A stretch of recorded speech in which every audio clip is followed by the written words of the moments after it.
Hello and welcome to Match Officials Mic'd Up, the show that brings you in-game communications between Premier League match officials from some of the key refereeing incidents over the past month. I'm joined by Howard Webb, the Chief Refereeing Officer at PGMOL. Howard, thanks for joining us. And for those who may not have watched last time, why don't you tell us about the purpose of this show?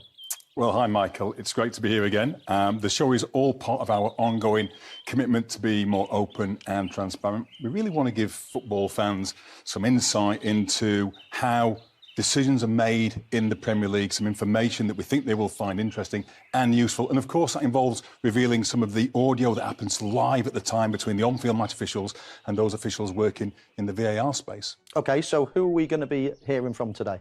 Well, you're going to hear a range of voices on today's show. You're going to hear the on-field officials as they're talking to each other, making that real-time decision. And then you'll also hear from the VAR and the AVAR who are working in the video operations room, checking the on-field decision, trying to identify if there's any clear and obvious errors that they need to intervene upon. And then also the replay operator too, who gives the angles to the video match officials. When we're showing the video, there'll be subtitles, and any of those subtitles that are seen in green are the times when the VAR is speaking to the referee directly. What we hear today is all the voices, but of course, not all of the officials hear what's being said all of the time. So it's maybe not quite as chaotic as it sometimes sounds when you're hearing the show. OK, right, well, let's start in only one place. Luis Diaz's disallowed goal at Tottenham last week. I'm sure most people have already seen it by now, but let's take another listen. Oh, good, both holding. Both holding. Yeah, leave it though. Waiting, delaying. Yeah. Give it. Coming back for the offside, mate. Just checking the offside, delay. Give a kick point, let's go. Yep. Kick point, yeah, please. No so here we are. Okay. Wait, okay. Just get a tight angle. Yeah, give me 2D line ready, I feel, as well for frame right, 2 so after that. That's fine. Frame 2 there. Perfect. I've got the time on this, I clock 2D line on left boot. Yep. Well, let me just Romero, switch angle. I think it might be this angle better. Hey. Happy with this angle? You organise, you don't, Yep. 2D line on the boot. 2D line on the boot. Yep, okay. Wait, no, wait. So 2D line on the boot. And I'll stop. zoom Check in. complete. Check complete. It's fine. Perfect. Yeah. Off. Thank you, mate. Wait. Good process, The on-field decision was offside. Are you happy with this? Yeah. Are you happy with this? Offside On-field goal. Yeah. That's Now, what it does. What? On-field decision was offside. Are you happy with this image? It's fine. Yeah, it's onside. The image we gave you is onside. Left back. He's played. He's gone offside. Out. Delay. Ollie's saying to delay. Ollie's saying to delay. Red throw. Pardon? Ollie's calling in to say delay the game. To complete the decision is offside. Can't do anything. Ollie's saying to delay. Ollie? Yeah.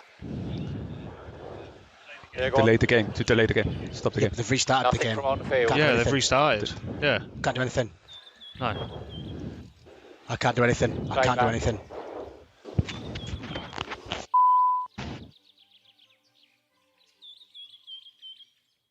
OK, I'm sure, well, I've got some more detailed questions on this to follow. But first of all, just give us a broad overview on how you viewed that.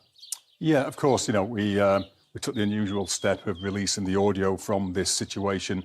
Not long after it happened, we wanted to show everybody what was very quickly apparent to us was a pretty significant human error, loss of concentration. And of course, we're all disappointed that the VAR system didn't step in to rectify a clear error that we'd seen on the field with the disallowing of the goal.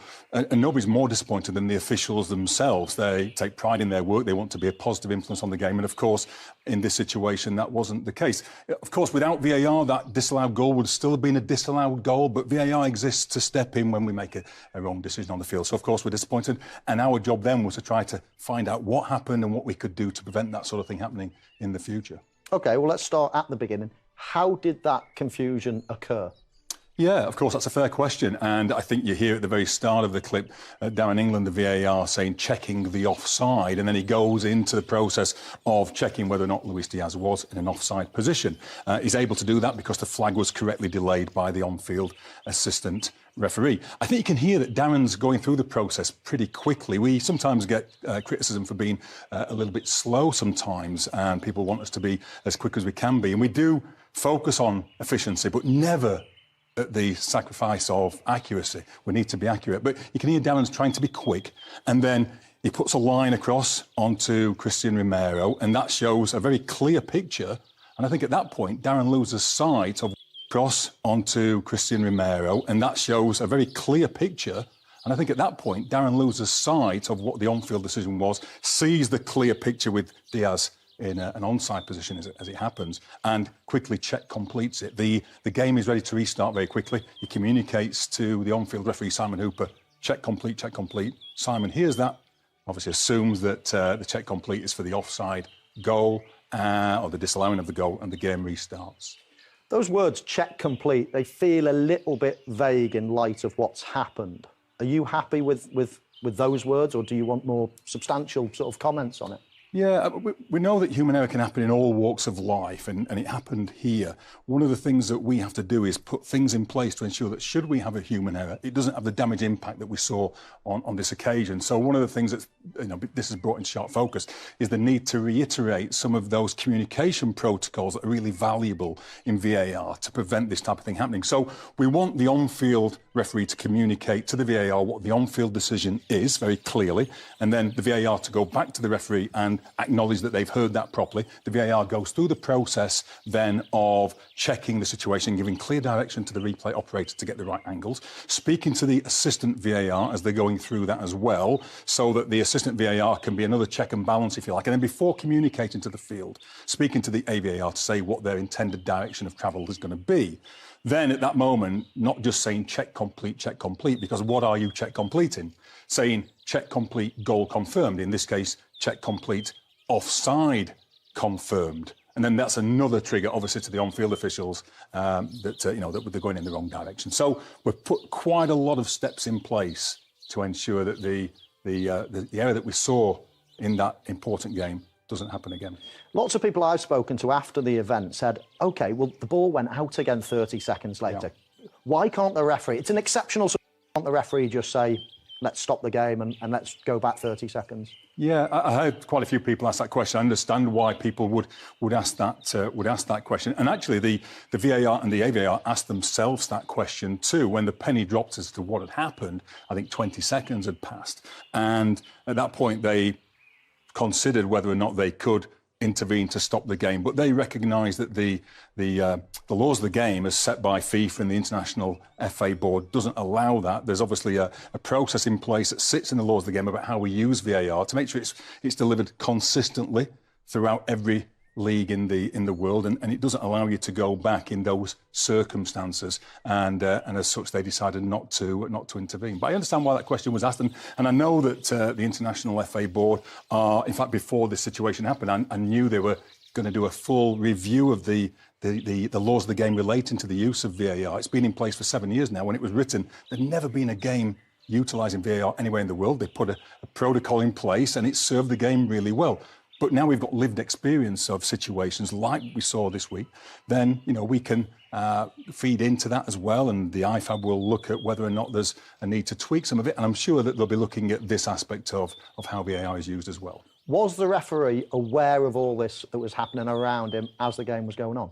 No, it wasn't. I know people talked about, the expression on his face, giving a telltale sign in you, but he didn't know at all till the end of the game.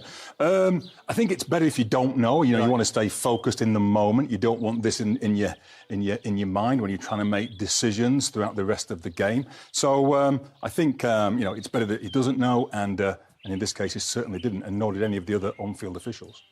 OK, so now we've got a couple of clips from the most recent match round, which show that some of these changes have already been put in place. So let's start with Anthony Martial's disallowed goal against Brentford.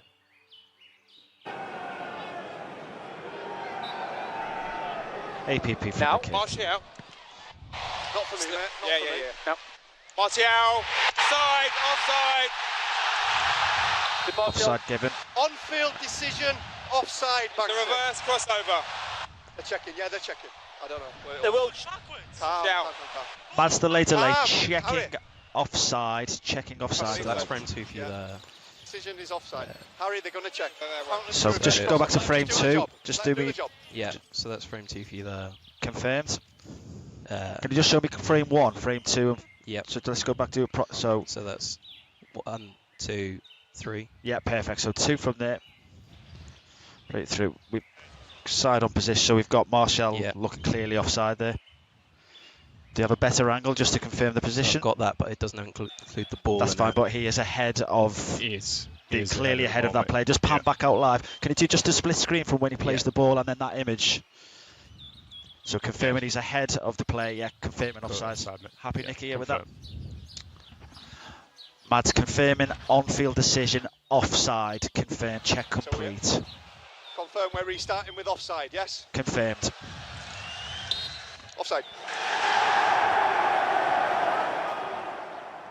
Okay, so what changes have we heard there? Only if, not so long after the big mistake at Liverpool. Yeah, of course, having seen what happened in Spurs Liverpool, we analysed the situation. We had a look at what we needed to do better to put some safeguards in place. We want to be a positive influence on the game, Michael, all of the time. VAR normally it rectifies a lot of clear and obvious errors, but on that occasion it fell short. And we're really disappointed for the game. We're disappointed for our reputation. So we worked hard over the subsequent days to have a look at what we needed to do to put in place those safeguards around the communication to avoid that sort of thing happening again. We got all of the officials together and we spoke through the need to go through that process very diligently, confirming the on-field decision, so there's no doubt what that on-field decision is, and then the VAR confirming that back, and then going through that process, consulting with the AVAR before the final decision is communicated on-field, and then completing the decision if that's the way that we're going to go with the check, and confirming what the decision was that were check completing. In that situation, with the disallowing of that goal, it was an own goal by Brentford, we saw Martial was in an offside position. Really good on-field decision, actually, by the assistant referee with him coming back. Doesn't matter that the ball goes backwards, it's still offside. And we saw a lot of that learning in the communication side of things, which a lot of it was just reiterating what's been happening for a long time. Maybe it slid a little bit in the situation we saw at Tottenham, being put into place in that situation there. OK, our next clip is from Luton against Tottenham on Saturday, and a disallowed goal for Tom Lockyer after a foul was spotted in the build-up. Now, just this side. Playing back Clear that side. Attacker. Possible push. At the post.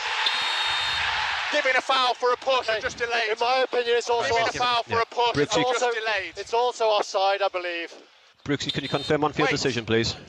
On-field decision is a defensive free kick for a push. Wait there. Push on Romero. Yes, whoever it was at the near post, mate. Yeah, Ollie, thank you. Just checking now.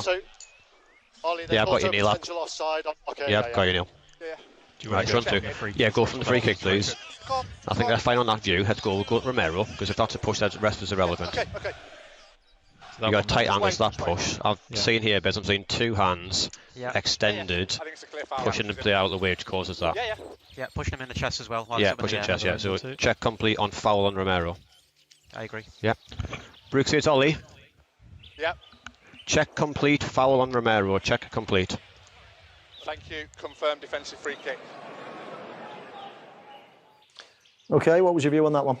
Very similar, really. The communication was very concise, very clear, good confirmatory messaging going both ways. I like the way that John Brooks held his whistle, having seen the foul by Adebayo on Romero, to allow the VAR to check that passage of play. And Michael Oliver, the VAR, can check complete, having seen that very clear push. So, good example of what we expect to see through that enhanced communication. OK, time for a quick break now, but in part 2, we've got some more exclusive audio for you with handball, a serious foul play on the agenda.